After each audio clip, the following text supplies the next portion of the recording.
This is not your glamorous area of Cebu City. Actually, they are the rough part of Cebu City.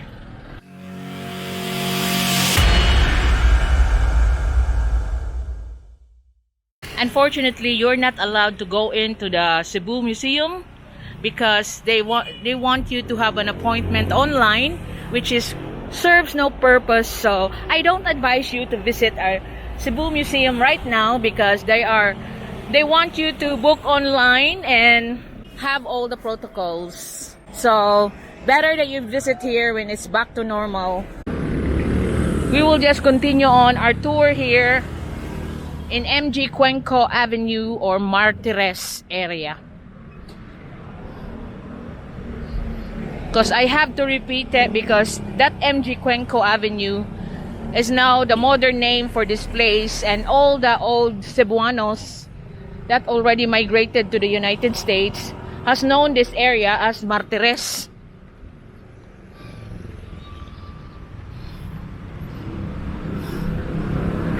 That used to be a hotel. I wonder if it's still a hotel. It's an English school. Now? Yeah, for Koreans. The See, it's not a English hotel. It's not a hotel anymore. It becomes an English school.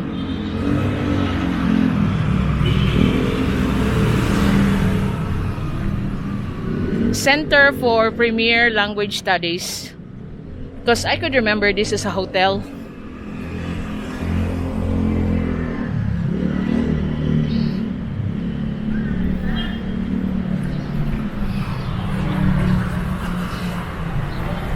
So if you continue on the street, you will be ending up in Plaza Independencia.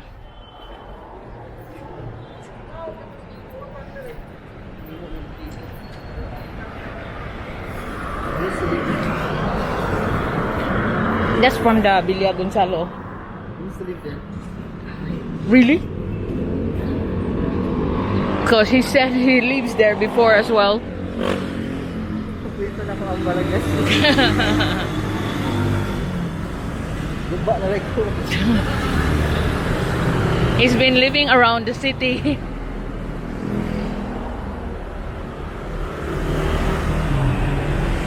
Look, bearing center and machinery. All the kinds of bearings is found here. Also, there's a shop here that all kinds of nuts and bolts.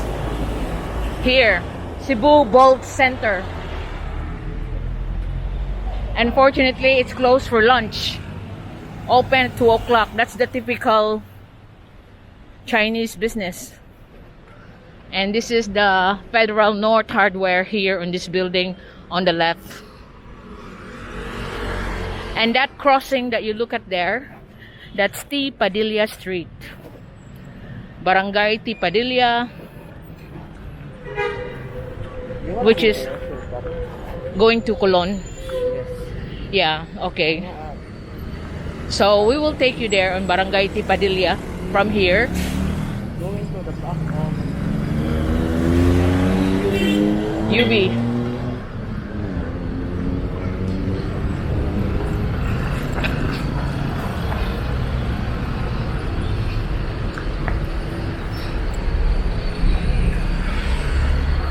the swans of Jerome. So now we are on T. Padilla Street. This is not your glamorous area of Cebu City. Actually, they are the rough part of Cebu City.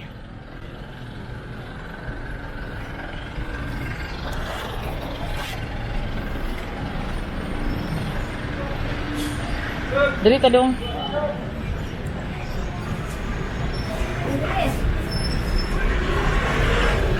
So they might have a big sidewalk here only in this building.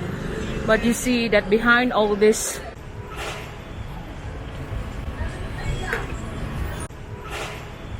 we'll have a look at some shoes there. So a familiar scene everywhere in the city is ukay-ukay, you know, used clothes. Like here, you can see a lot of them. But you know, my favorite place to buy my clothes is in the export surplus. That's why. So for bargain clothes, I buy them in the export surplus. Although you got a lot like surplus, so like 20, 100 of them, the same kind, because they export from the makers in Vietnam, and then they buy it here and sell it. Although they are a little bit more expensive than the used one, but I like to know that they are new. And you can find them in the shop called Left to Bury, or the one in SM, which is more expensive, is the surplus shop. But because I don't like so much about the used one, you have to go through the one that's not really faded or not so used up.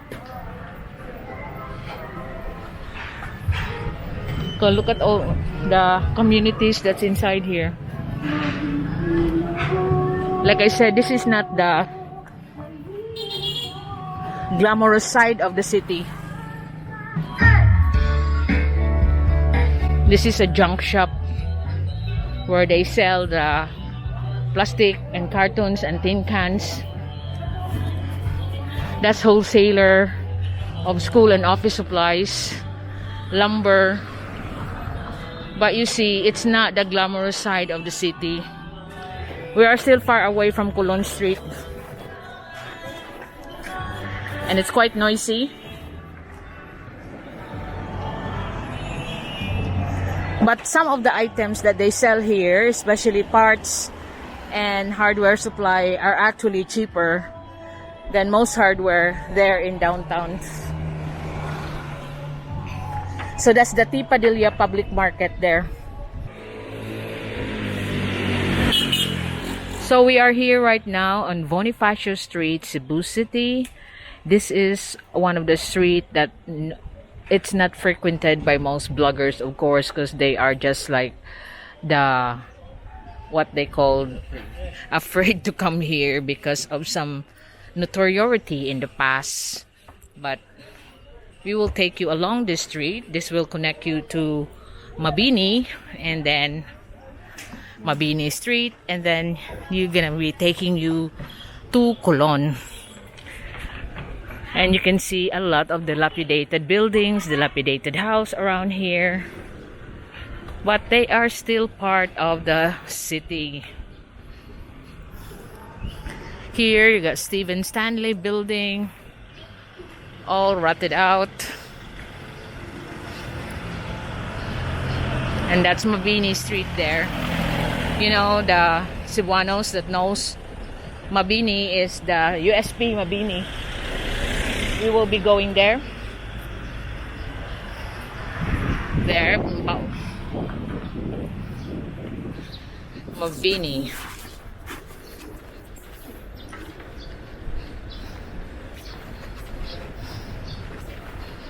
They even have a church here. What? Agripay. This is Agripay religion. Iglesia Filipina Independence.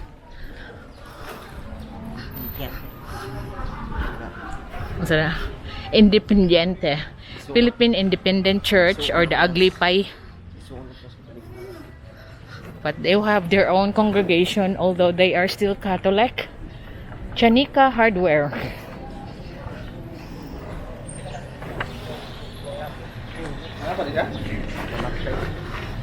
So their prices here must be cheap because it's in the outskirts of the main city. There got the Yap San Diego Ancestral Home, asa ang Rafi there. So let's check if we'll cross over. Around this area in Mabini, usually call it, there's a lot of people that live on the street.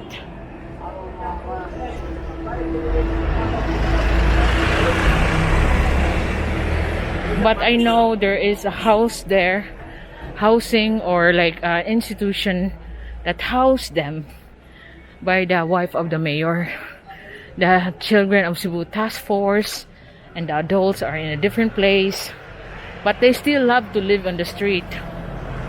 I know, look, this one has been demolished. It's been a small shanty.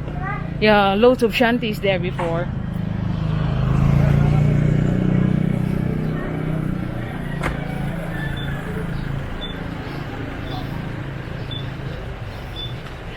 So, because this is like in the Parian area, there's a lot of old ancestral house here that now has become museums around the city.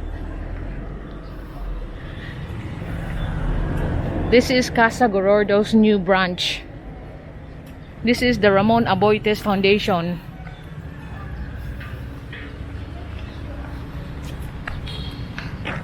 That's their building. Can we go in there? There's nothing. It's office. Here.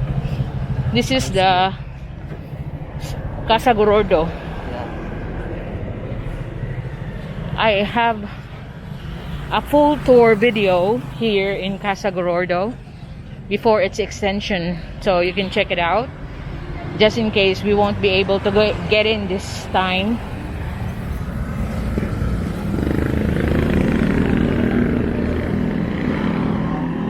Is it open?